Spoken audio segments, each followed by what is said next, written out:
Depends on what big debts are. So, let's assume a big debt is your mortgage. It might be worth paying that off, but it depends on what impact that's going to have on your ability to generate an income off your super portfolio. One of the things with mortgages is that because you're paying the interest and the principal, the repayment can actually be quite high. It can hit your cash flow quite a lot. So it may be something we consider. But big debts might be personal loans or car loans where the interest rate's pretty high.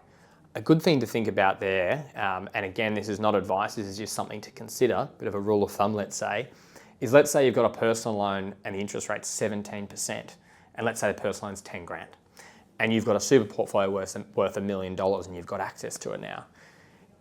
If you take 10 grand from the super portfolio to pay off the personal loan, do you think the super portfolio would have done a return of 17% and beaten the personal loan?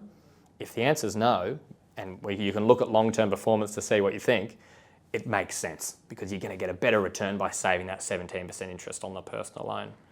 If, for example, though, maybe you have help debt when you retire, been doing some studying later in life, and your interest rate is, I think, WPI or CPI, whichever is lower, might be 2 or 3%. Well, is your super portfolio going to get a better return than that? Potentially. So it really depends on your situation, but it can be a good option.